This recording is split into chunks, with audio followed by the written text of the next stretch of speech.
Es en esta sección donde la petición de apoyo da paso al clamor y este sentido de seguridad, de firme esperanza y anhelo de futuro que tiene el salmista.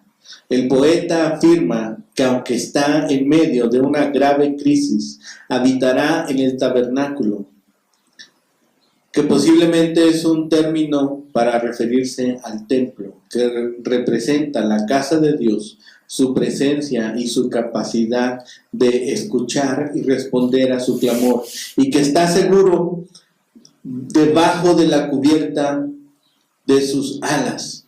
Entiende el salmista que Dios escucha su clamor y que le ha dado la heredad, que es una referencia a la tierra prometida, una alusión a las intervenciones liberadoras del Señor que le sacó de Egipto y le llevó a Canaán. La imagen de las alas es importante en el poema, es una referencia a Dios, donde revela el rostro materno del Señor, el Dios que protege a su pueblo y particularmente al salmista en medio de sus crisis. Se compara a las águilas que extienden sus alas protectoras para cubrir y apoyar a sus aguiluchos. La idea es de cobertura y sostén en medio de las realidades de la vida. Las dos secciones contrastan de forma marcada en el sentido del tiempo. En primer lugar, el clamor se pone de relieve lo temporal y transitorio de las dificultades, aunque reconoce responsablemente la gravedad de los problemas. En la siguiente sección destacan los elementos de permanencia. La protección divina no es temporal, sino definitiva y segura. La gente que teme al nombre de Dios son las que reconocen su naturaleza santa y confían en sus promesas.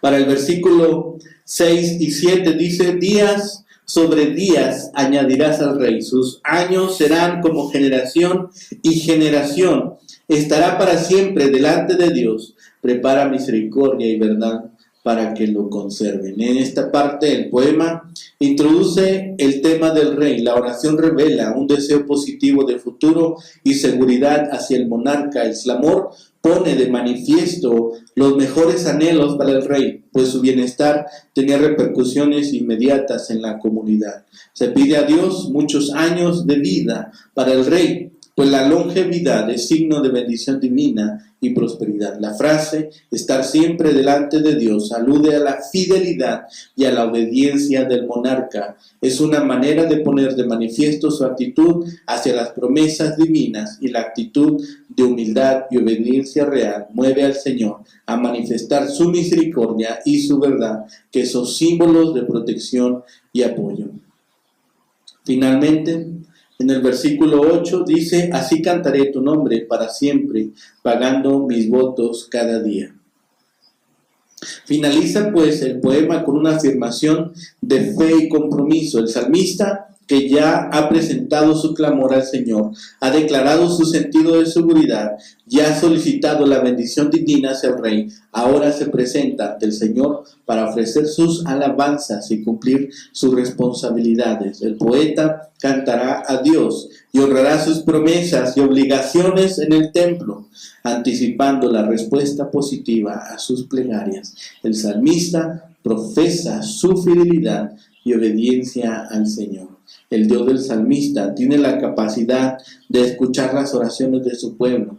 Ya en la liberación de Egipto se puso de manifiesto su deseo de liberación ante el cautiverio y la opresión del faraón. En esta ocasión el poeta, fundamentado en ese recuerdo, clama al Señor para que le libre nuevamente de un intento de cautiverio, de una nueva modalidad de esclavitud. El Dios bíblico responde una vez más para salvar y redimir a las personas que se sienten descorazonadas y defraudadas en la vida. De acuerdo con el salmista, este Dios que responde provee una fortaleza que les protege, manifiesta su amor como las águilas que protegen a sus crías, y revela su misericordia y verdad para brindar sentido de futuro y esperanza a la gente en crisis.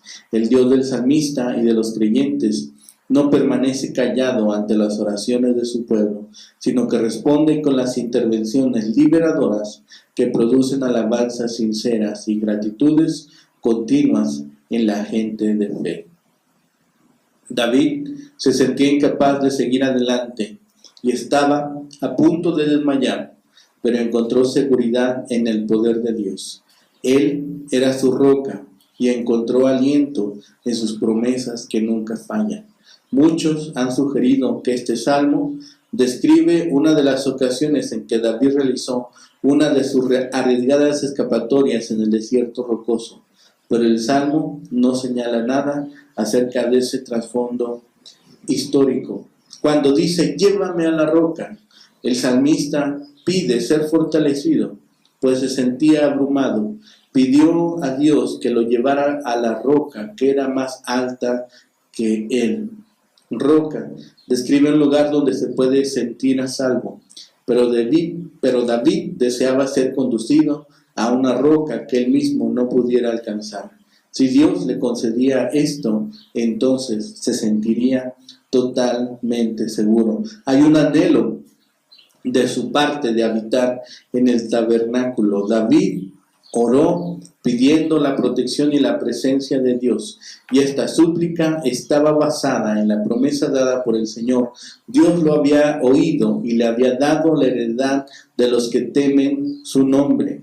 Los verdaderos israelitas que temían al Señor y permanecían fieles al reinado de David. Por tanto, él oraba pidiendo que Dios alargara los días del rey y que lo siguiera protegiendo por su misericordia. Entonces dice, yo cantaré alabanzas. Es el rey mismo quien jura cantar y alabar a Dios por su protección. Una vez que fuera liberado, pagaría, cumpliré mis votos cada día. Esta lamentación es una oración de parte de David.